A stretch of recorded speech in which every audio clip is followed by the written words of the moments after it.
I'm Shawna Robbins with Authority Magazine. I'm also founder and CEO of Third Spark Health. And today I have with me Shelley Loving. Hi, Shelley. Nice to see you. Hi, Tell Shawna. you a Thanks little for bit having about me. Shelley. She is a passionate advocate for healthy eating after her husband experienced a massive heart attack. Determined to improve his health, Shelley immersed herself in nutrition, eventually getting 3 certificates in nutrition and publishing a best-selling cookbook on Amazon. Through her work, she often inspires others to embrace healthy eating as a simple and delicious part of their life to create a sustainable, healthy living. So, Shelley, thank you for joining us. Thank you, Shawna. That was a great introduction. Thank you for allowing me to tell my message.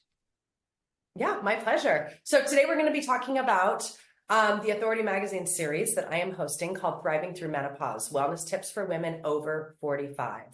So I wanted to ask you, are there any lifestyle changes that I can make or other women that might be listening to this can make to help reduce their symptoms like hot flashes, night sweats, many of the things that you hear about menopause that are so incredibly disruptive to our lives, to our health, to our well-being, to our mental, physical, emotional, and spiritual life that just sort of gets upended once you hit perimenopause and then menopause.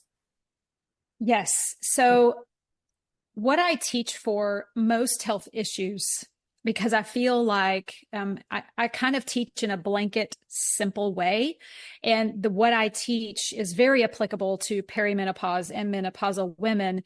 And it's to really put a lot of focus on chronic inflammation. Chronic inflammation is the root issue and the culprit for most health conditions today. And when our bodies are chronically inflamed, then they don't work optimally. So it's our job to kind of combat that chronic inflammation in the different ways and lifestyles that we have in our practices in our life. And my focus is food. So whenever we can adhere to an anti-inflammatory diet, meaning we reduce the foods that cause chronic inflammation in our body, and then we increase the foods that fight inflammation. When we have that platform and we do both of those things in moderation, of course, we are setting our body up for optimum health. So then our body can operate to its highest capacity. Our body can, whether we're sick and we need to heal, or we have menopause and we want to reduce the symptoms, whatever it is, when we can set this foundation for an anti-inflammatory body, then our body can do what it's meant to do in a natural way, meaning it'll lessen the symptoms.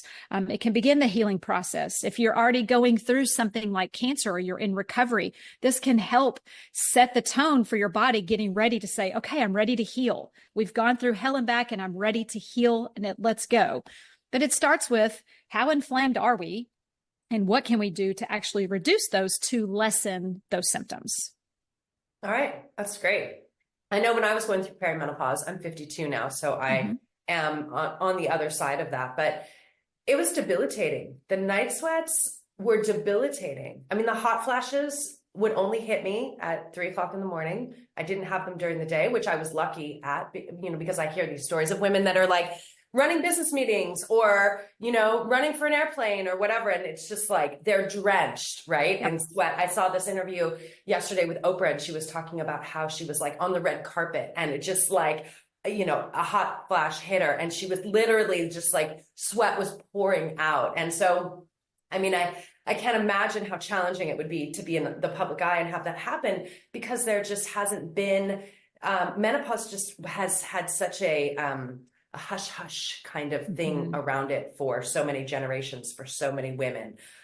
There was like sort of a stigma of shame to it. There was this stigma of, having to be quiet about it, having to just get through it, having to white knuckle through it. It's just the change. It's just what you do. You don't talk about it. And I'm so grateful now that we're able to have these public conversations because I know that the more we discuss this and the more information that we share, the more empowered women are to really, reach out and get the help that they need during this challenging time. So I couldn't agree more. Yeah, would you say that there's any natural alternative treatments that you found that have been helpful alleviating menopause symptoms? I know one thing that has personally helped me I am in the perimenopausal phase, so I am still doing all the things that women do, but I'm starting to see change. So I want to get in the front of it as much as I can. So in the research that I've been doing, something that has been beneficial to me personally on my journey is seed cycling. So that means you're going to consume certain seeds on certain parts of your cycle that will help reduce the symptoms. And I have found success in my perimenopausal phase. I can't speak for menopause, but I can speak for on my behalf. I've really noticed a difference more so in my mood swings. And I have now started to get a few hot flashes in them, exactly what you said, in the middle of the night. And those have helped. It's helped those as well. So like pumpkin and flax seeds, like the first half of your cycle. So day 1 through 14, if you're still having a cycle. And then afterwards, sunflower and sesame, the second 2 weeks. There's something magical in the seeds. And I'm just going to try it. And so I either put them in my smoothies, put them in my salads, put them on top of a piece of fish or chicken. And I've been consistent with it. And it has really helped lower my symptoms personally that I do have. Wow. I love seed cycling, and I love that you brought that up. So give me the amounts. Are we talking 1 spoonful, 2 spoonfuls? Like what are we looking at? 1 to 2 tablespoons a day. Perfect. Yep. And you can mix them up. So like pumpkin and flax, and you can do ground. We don't have to get crazy here. I am one that doesn't like a lot of rules and directions. If I teach in a complex way and I tell you have to have them raw, and I tell you keep them in the freezer, and I tell you that you have to do them, it's not going to happen. Let's keep it in check. Do what you can with what you have. So if you have ground, great. If you don't, great. Doesn't matter. They don't have to be, they roast them if you want to. It's fine. Just just start baby steps by being consistent with getting 1 to 2 tablespoons a day. I'll be honest, I don't hit it every single day, but I keep them in a little section in my pantry. So when I go to eat breakfast every day, or I'm making a lunch, I'm like, ooh, seeds. I haven't had them today. And so I try to incorporate them in my daily. So yeah, 1 to 2 tablespoons. Great. That's super helpful. I hope that women really take that into consideration. Yeah. I think that seed cycling is one of the most powerful things that you can do to just, like we talked about, like it's a tool in your toolkit. And as you age, the medical community can only offer you so many tools to help you through this time. And so it's really important to look at more holistic tools that you can have, that you can go to. So I love the idea about seed cycling. So that brings me to my next question, which is bone health. Super important topic during perimenopause and menopause. What can women do to help maintain their bone health? Not drink milk, because there is such a misconception about dairy and calcium. Marketing is very powerful, and back in the 80s, got milk started, and it has never left people's minds. It's stuck forever, and they have us convinced that dairy is the only way to get calcium. And I'm not telling people don't ever eat dairy, but I don't put dairy in my recipes. It's not in my cookbook. It does cause inflammation over time, no matter if you have a dairy intolerance or not. I just don't think that dairy is the end all be all, but calcium is very important for our bones. So there's lots of different food sources that have calcium, from broccoli to sesame seeds, leafy greens.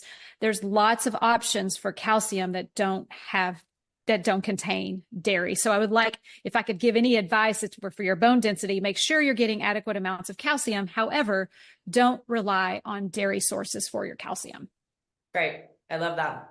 I think that's really important. And I would also add to that too, that making sure that your vitamin D levels. I was just about to say that. Yeah. Vitamin Please D. Talk about vitamin D and magnesium, because I think that's important for women. Vitamin D is so important, especially so many studies have come out post-COVID that are showing the importance with vitamin D in so many different areas in our bodies that they didn't before. So we're talking immune system, aging, and bone density, super important. That's one of the reasons I'm such an advocate for eating the entire egg. The yolk has so much vitamin D. It's a very powerful, dense source of vitamin D. And I would like for people to take their focus off the cholesterol topic that they've also talked us into and put it back on the whole egg has got so many nutrients in it. It's got 7 of the 9 essential vitamins. And so, vitamin D, super duper. And red meat, there's other sources of vitamin D. The sun, that's important. I love to tell people, go in the morning, first thing in the morning, as soon as the sun is up, if you're awake, go stand outside for 10 minutes, stand in the grass, get the natural light on your body. It's really, really going to help your bone density, your energy levels, clean toxins out of your body, etc. And your sleep. So I'm a sleep expert. And your sleep. And that's what I teach people to do first thing in the morning, is to get morning sunlight to regulate their sleep-wake cycles. So, their circadian rhythm, right? That's right. Yeah, that's great. Yep. Perfect. I love that. All right, so let's dive into the 5 things that women need to know to thrive during menopause that you mentioned in your article. I'm really curious to hear what your main 5 things, because there are so many things that women need to be aware of during menopause, but I really like the way that you were able to condense them down. I thought it was a really powerful list. So launch into yours. Ah, well, okay. You're going to have to help me refresh my memory because the article was about 2 weeks ago. And I talk a lot about the 5 things. Yep, So no if you can problem. help me give me the bullets and then we'll expand on that, would that be okay? Well, you can, except for that I haven't pulled up your article. So let's dive into just the 5 things that you have just sort of off the top of your head that you recommend that women need to know to thrive. So we've talked about, talk about nutrition, talk about what's in your cookbook. I would really love to hear exercise, moving your body, stress reduction, those types of things. Yeah. Okay. So the number one thing is really introducing anti-inflammatory foods into your diet. Those are going to be foods like your leafy greens, your sweet potatoes, your nuts, seeds, legumes. Those are all going to be berries are probably top of my list of anti-inflammatory foods. I just wish people would eat more with intention instead of habit. And when I say intentional eating, that means think about your meal. Okay. Am I getting a protein? Am I getting a fiber? Am I getting a healthy fat? Am I incorporating anti-inflammatory foods? How many of these foods on my plate are ultra processed? So when we do that, we lower that inflammation. It's just going to help everything. It's going to make our menopausal symptoms go down. It's going to make us morph into that phase of our life that we can't avoid and make it a little more pleasant. So that, and then of course, eliminating the inflammatory foods. And people are like, what are those, Shelley? And it's ultra processed foods, things like refined oils. More and more talk is coming out about refined oils and how detrimental they are to our health. But people think, oh, well, I don't cook with vegetable oil that often. And I'm like, well, they're in all the foods you're buying. They're in the crackers, the sauces, the frozen foods, the nut butters. They're in everything. So I want to bring a lot of awareness to what products are you buying that have inflammatory ingredients in them that you're not even thinking about. That's habitual eating and habitual shopping, right? So, for example, when I was growing up, my mom always bought the same stuff. Like she bought out of habit. We bought Hidden Valley Ranch dressing. We had Oreos for dessert. We had Wishbone Italian dressing. My mom just had this list and she didn't think about it. We were out of it and she bought it. And I'm trying to break the cycle of that habitual buying of groceries and meal making for people to be more like, okay, what am I actually making? What am I feeding my family? So that's important. Water intake is a huge one. I think I talked about that in the article.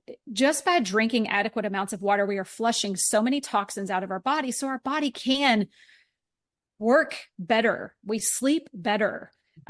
Water's big. My little tip on water is, as a general rule, everybody is different, but as a general rule, to keep in your head to make it easy, half of your body weight in ounces. So if you weigh 100 pounds, try to drink 50 ounces. Also get your favorite cup. Make sure if you are not prone to drinking enough water, get one with a straw. Makes it a lot easier. You don't have to screw. I know it sounds stupid, but you don't have to screw a lid off and it's going to save you 5 seconds. You're going to be more inept to drink it.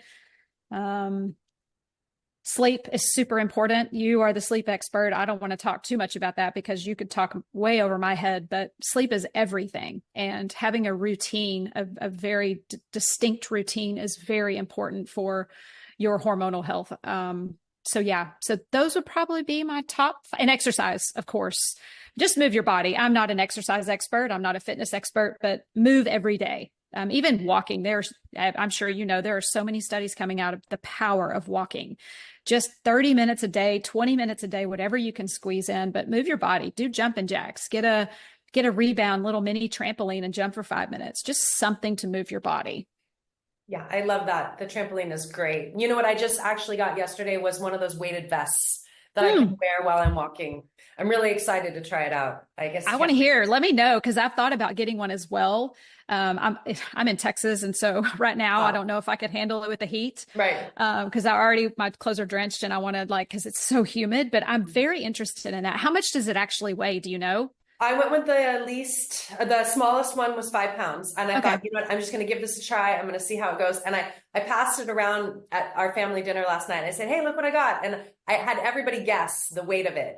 And my husband thought it was 10 pounds. My daughter thought it was 8 pounds. Everybody thought it was a lot more than it was. Oh, So, and it was also interesting because everyone's like, 5 pounds. Wow. Like when you lose 5 pounds of your body weight, this is what it is. Like it really just seemed to be a lot. So, ooh. I'm starting real easy. You know, they go all the way up to 20 pounds. I can't imagine having 20 pounds on my back, but then again, you know, I used to carry my kids. So, you know, it's very similar to that. So, but yeah, that's definitely, I'm hoping to kind of elevate my walking game and my hiking game for I sure. think that's a great idea. I'll be curious to see how you like it. Keep me posted on that. Yeah, well, again, and it comes back to bone density, right? It Yep. comes back to, you know, really having to fight for our muscles now that we're aging and now that we're going into menopause, you know, really like, you know, drilling down on making sure that you're getting that strength and really prioritizing strength over being skinny, over being, you know, fitting in your jeans. It's more important that you're strong so you don't get injuries as you age. So, you know, I really like that you brought these things up. And I think I love the idea of the trampoline. You know, I love everything. I love hydration. So many women are constantly dehydrated and they don't even realize it. And, you know, you and I are both, you know, in the health coaching world. And so I'm sure you've heard the old statement of the client complains about having chronic headaches and then they take an Advil and the headache goes away. Well, what makes the headache go away is the water that they drank with the Advil, not the actual Advil. So, you know, many women that I work with say, oh, I drink plenty. You know, I have coffee in the morning and I have wine at night. And, you know, Tea. I I'm drink properly tea. hydrated. And Yeah. I always have to remind them that LaCroix is not water, right? No, Soda is not water. You know, these things are not water. So, yeah, yeah, I it's great. love that. You know, I love that we're having this conversation. And I think the perfect word to describe this conversation is prevention. And I feel like if people like you and I can spread the word more and get people to think about their future health rather than trying to live in defense mode, I'm trying to get people to live in prevention mode so my husband and I went from, after his heart attack, we went from defense mode because he was alive and now we were trying to keep him alive, to now 10 years later we've morphed into this beautiful world of healthy living and prevention.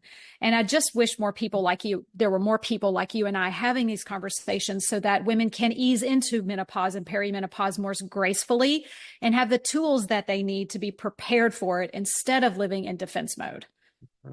Yeah, that's great. That's wonderful. I agree.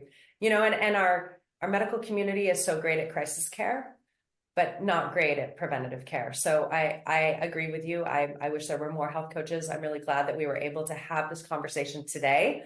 I'm really grateful that you know, wrote in on my series and that we were able to meet. So how can people connect with you? How can they find you? How can they get your cookbook? How can they learn more about what you do? Yeah, so I'm everywhere. Shelley Can Help, and it's SHELLEY, canhelp.com, and every social media platform. I don't know if I should be embarrassed or proud that I'm on every social media platform, but I am every single day. Shelley Can Help. And then my book is called, it's an anti-inflammatory recipes. So it's meals, and it's called What's on Your Fork, and it's on Amazon and barnesandnoble.com. Yay, that's wonderful. Yay. Congratulations on that. I'm definitely Thank you going to pick so myself up much. a coffee for sure. Thank you so much. Yeah, it was a labor of love, but I love it because it's my way of just sharing my message with people in a way that it can stay in their kitchen for years in the future. And then every time they want to make something healthy, hopefully it'll be their default book to pull out to make a healthy meal for their family. That is still delicious, actually. Yay. All right, Shelley. Well, thank you so much. Thanks Yeah. for joining me today. Thank you so much, Shawna. I appreciate it. And I love everything you're doing. Oh, thank you. So great. All right. Well, stay tuned for more information from Authority Magazine and from me, Shawna Robbins, founder and CEO of Third Spark.